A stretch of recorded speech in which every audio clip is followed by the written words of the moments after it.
Merci beaucoup Pascal pour cette introduction très riche. Donc je vais maintenant passer la parole à Aurélien Barraud.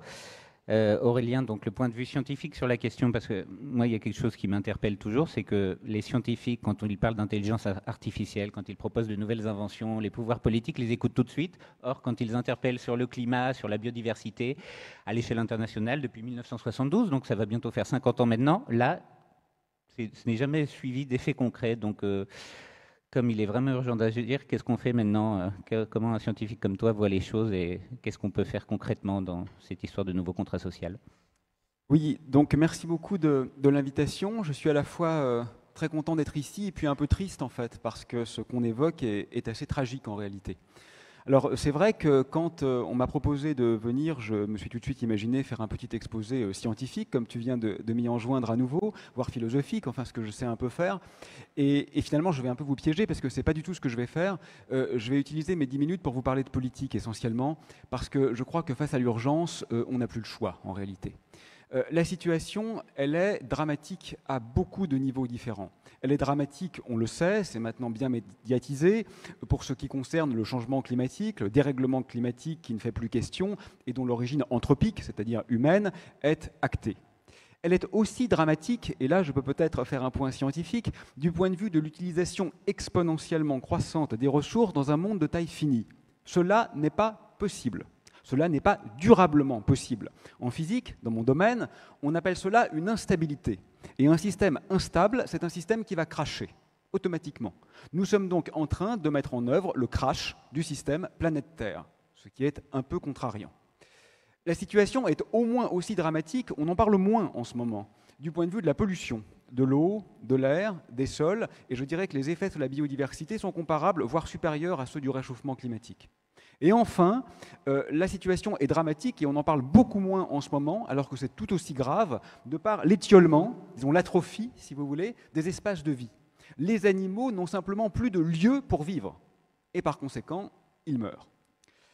Alors évidemment, ceci pose un certain nombre de questions et je voudrais juste donner un exemple parmi une centaine d'autres qu'on pourrait trouver, des conséquences que cela aura juste sur l'humanité. Et on reviendra bien sûr à la question centrale des autres vivants par la suite. Un effet secondaire, donc peut-être d'ordre inférieur. On fait en ce moment face à une crise en Europe, une crise majeure, avec cet afflux de réfugiés, qui, à mon sens d'ailleurs, est traité de façon absolument scandaleuse, puisque nous n'accueillons pas essentiellement ces pauvres gens qui meurent devant nos frontières closes. On parle de quelques centaines de milliers de réfugiés. Or, on sait aujourd'hui, ce sont des chiffres officiels, hein, pas venant d'hurluberlus alarmistes, que nous aurons entre 200 millions et 1 milliard de réfugiés climatiques dans 30 ans. Pas dans 5 siècles, dans 30 ans. Ce que, si tout se passe bien, nous allons vivre quand nos enfants seront dans la force de l'âge. Que voulez-vous qu'il se passe? Ça ne peut pas être autre chose que la guerre. Je veux dire, ce n'est pas ici une sorte de fantasme catastrophiste. C'est une analyse géostratégique élémentaire. Nous sommes donc en train de décider de léguer à nos enfants un monde en guerre. Moi, j'avoue que je n'ai plus peur maintenant de parler de fin du monde, de la possibilité en tout cas d'une fin du monde. Oh, bien sûr, hein, en tant qu'astrophysicien, je sais bien que la Terre continuera de tourner autour du Soleil après tout cela. Mais enfin, ce qui fait la spécificité de cette planète, ce qui fait qu'on a envie de se battre pour elle, c'est précisément cette diversité du vivant autour de nous. C'est précisément là que se trouve sa beauté, son unicité et aussi sa fragilité. Sans cela, elle n'aurait finalement plus aucun intérêt et plus aucune spécificité. Alors, on m'objecte parfois que ce n'est pas la fin du monde, ce n'est que la fin de l'humanité. J'ai très souvent cette objection. Je ne la comprends pas. D'abord parce que la fin de l'humanité n'est heureusement pas encore actée. Ensuite, parce que ça ne serait quand même pas un détail. Aucune guerre jusqu'à maintenant n'a tué l'humanité et pourtant chacune a été tragique. Et enfin, parce que c'est oublié un peu vite, les 7 millions d'espèces animales avec lesquelles nous partageons ce petit îlot d'univers et qui sont stricto sensu dans cette aventure nos otages. La deuxième objection récurrente consiste finalement à dire qu'il est trop tard. Et je ne la comprends pas non plus. Il est évidemment trop tard pour que rien ne se soit passé. Il est évidemment trop tard pour qu'il n'y ait pas des conséquences dramatiques. Il y en aura. Elles sont déjà à l'œuvre. Pour autant, il n'est évidemment pas trop tard pour éviter que ce soit encore pire. C'est exactement ce qui se passe dans chacun des grands défis auxquels nous avons été confrontés. La dernière guerre mondiale a fait 60 millions de morts, c'est une tragédie absolue. Enfin, s'il y en avait eu 400 millions, ça aurait été encore pire. Donc il n'est évidemment pas trop tard pour éviter le drame.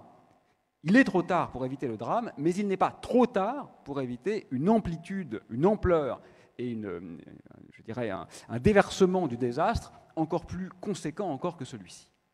Alors pour moi, la question cardinale à ce stade, c'est de se demander quand a été commis la faute. Pas la faute au sens théologique, mais la faute au sens écologique.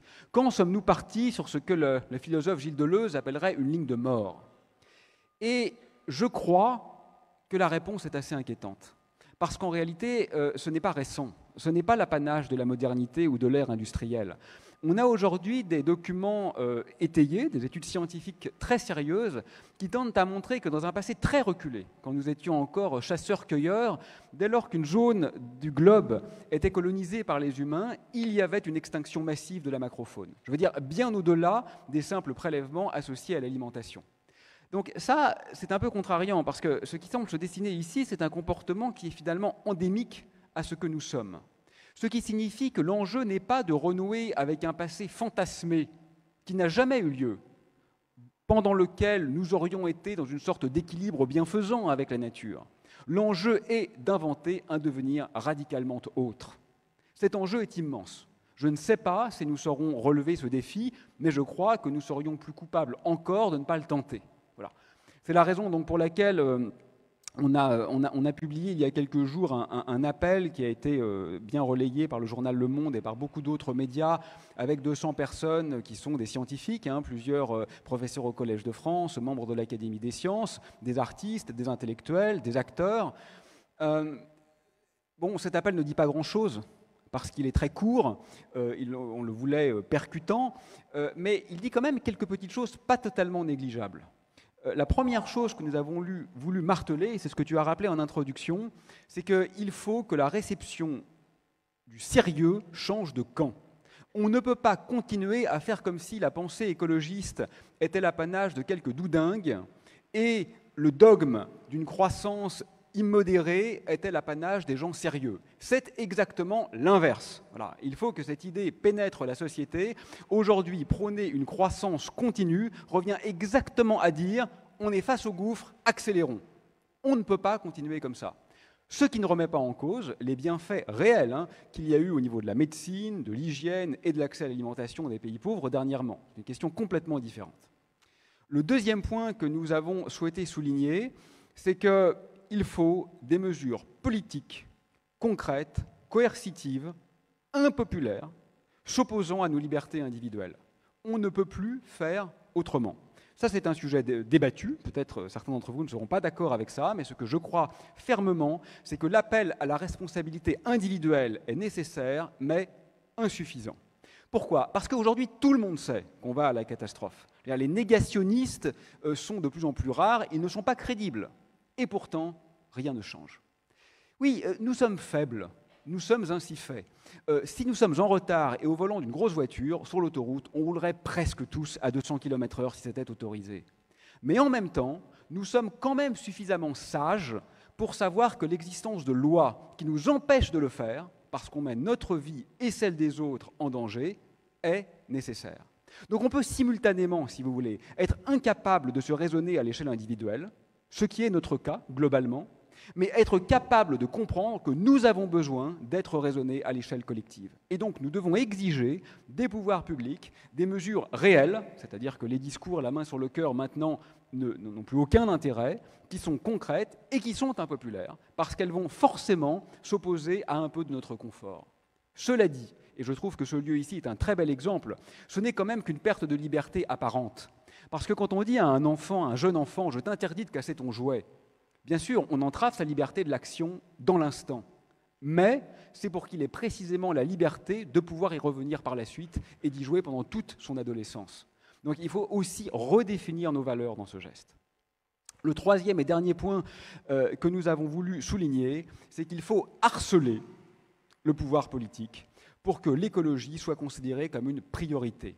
Ça ne peut plus être une préoccupation de quatrième niveau, comme c'est le cas jusqu'à maintenant. Ça ne peut simplement plus l'être. Et ça, je crois que c'est très important que nous martelions la nécessité qu'il en soit ainsi. Dans cet appel, signé par beaucoup de personnalités, nous disons explicitement que plus aucun pouvoir politique qui ne ferait pas de l'écologie sa priorité n'est aujourd'hui crédible. Voilà. Une formation politique, une gouvernance politique qui ne fait pas de la sauvegarde du monde sa priorité est simplement ubuesque. Nous n'en voulons plus, elle n'a plus aucune légitimité. Voilà le message que je crois la société doit maintenant marteler. Et là, je crois que l'enjeu est très clair pour les décideurs. Soit ils sont, parce qu'ils savent aujourd'hui plus que tous leurs prédécesseurs, les pires lâches de l'histoire, et ils auront une responsabilité sans précédent, soit ils sont les premiers héros. Mais pour être les premiers héros, quelques beaux discours et un peu de greenwashing ne va pas suffire. Il faudra se fâcher, il faudra s'opposer au lobby, il faudra prendre des mesures difficiles. C'est très exactement à eux qu'appartient maintenant de prendre cette responsabilité. C'est exactement pour ça que nous avons créé le politique. Le politique sert à ça, à nous sauver de ce type de situation. S'ils ne le font pas, ils ne servent à rien. En conclusion, j'ai vu hier une tribune dans Les Échos. Les Échos, c'est quand même pas exactement un journal anarcho-communiste à tendance écolo, qui expliquait que notre inconséquence écologique était une folie, je cite, et que le comportement actuel de la France qui ne suit pas ses propres engagements est une tartufferie. Je cite toujours, on ne peut plus être tartuffe pour ce qui est de l'avenir du monde. On ne le peut plus. Hier, une autre tribune a été publiée dans Libération, signée par de très nombreux scientifiques. Je crois qu'il faut envahir l'espace médiatique. Médiatique et au-delà, il faut le faire, évidemment. Alors l'enjeu, et je conclus sur ces mots, j'aime assez qu'il soit placé sous l'égide d'un nouveau contrat social avec le vivant. La figure tutélaire de Rousseau est assez bienvenue parce que vous savez qu'il y a deux contrats sociaux chez Rousseau. Il y a celui par lequel, en quelque sorte, le peuple s'aliène dans l'autorité du souverain, et il y a celui par lequel le peuple se fonde en tant que tel.